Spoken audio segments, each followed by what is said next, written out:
Веќе 39 години работи во комунална хигиена во Скопје. Наредната Илми Исмаил треба да замине во пензија. Неуморно со лопатата кршеше мраз на раскрсницата во центарот на Скопје.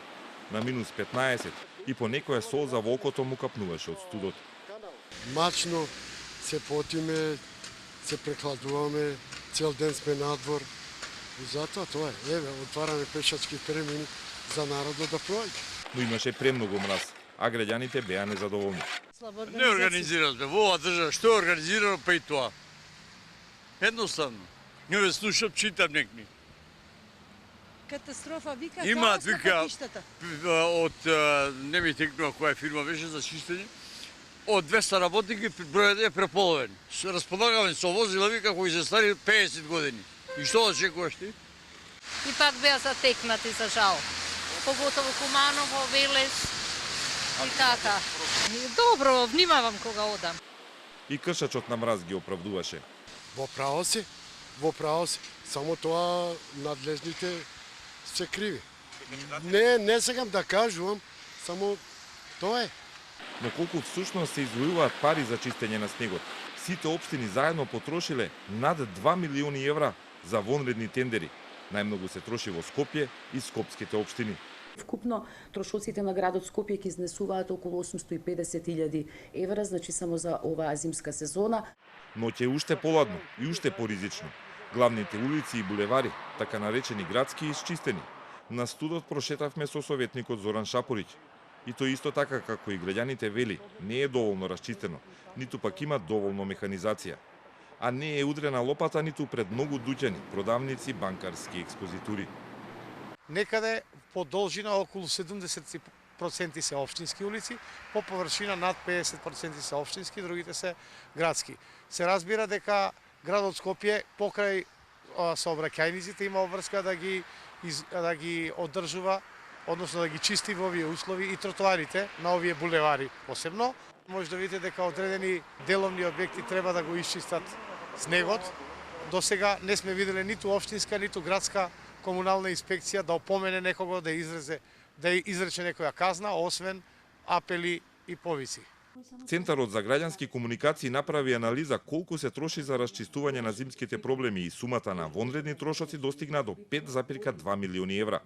Тоа се дополнителните пари кои се издвојуваат покрај редовните средства за комуналните предпријатија.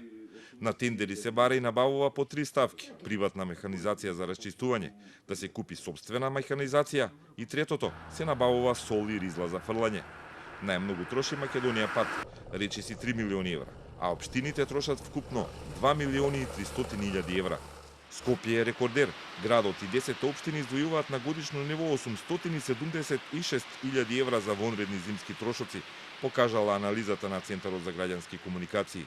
Најмногу троши градот Скопје, речиси половина од овој буџет или 406.000 евра, а 10 општини малку повеќе или вкупно 470.000 евра. Некои трошат за приватни фирми, некои само за ризла и сол, но сите трошат. Проверката на системот за јавни набавки покажа дека најмногу пари од скопските тендери за зимско одржување одат во едно мало село, Шишево. Таму адреси имаат две фирми, Аполо Инженеринг и Аризон Драшко, кои добиле 5 од вкупно 11 скопски тендери. Аполо избран од град Скопје за веќе спомнатите 406.000 евра.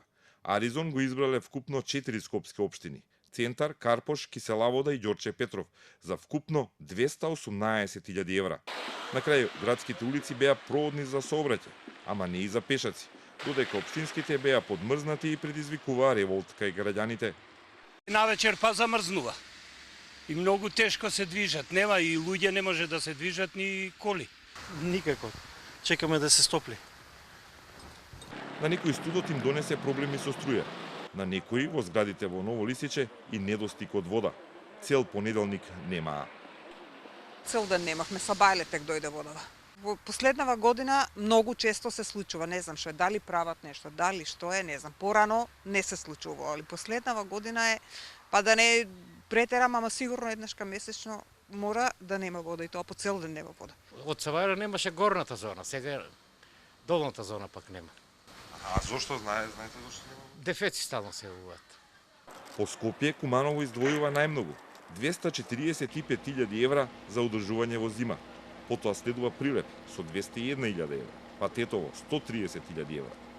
Гостивар троши преку зима 96.000 евра, Битола 93.000, Кичево 81.000 евра, Крива Паланка 63.000 евра, Македонска Каменица 43.500 евра.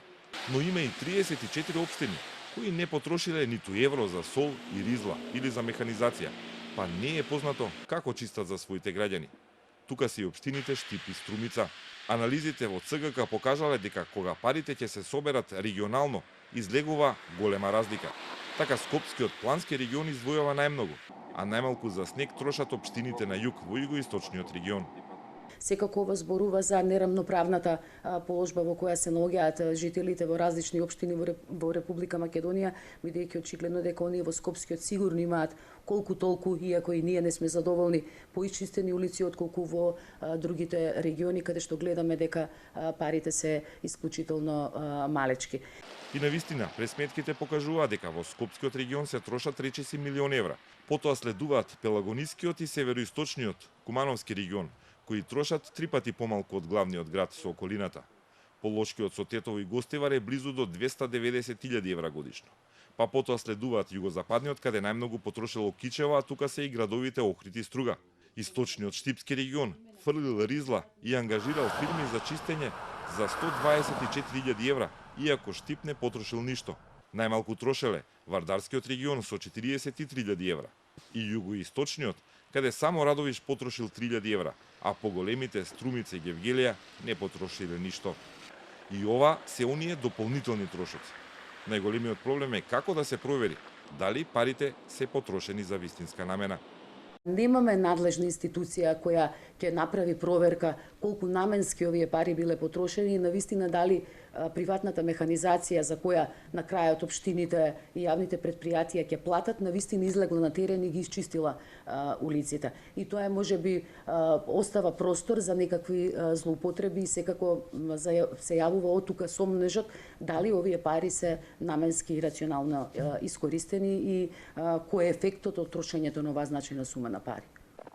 На крај завршуваме во населбата над Стаклара во Скопје. Едва и се пробивме до горе. Бабичките со стапови претходно се спуштија до исчистениот булевар Борис Трајковски, да не пречекаат и да се пожалат дека е лошо и за стари, и за деца, и за болни, и лете, и зиме. И ние имаме потреба, а остои за друго, па нити такси, нити ништо. Патот до тука е асфалтиран нагоре, дупка до дупка. Никој не го прави, нема слуг за нас, ама за ништо. Само 4 километри сме од кисела вода. Ова се рачуна центар на град.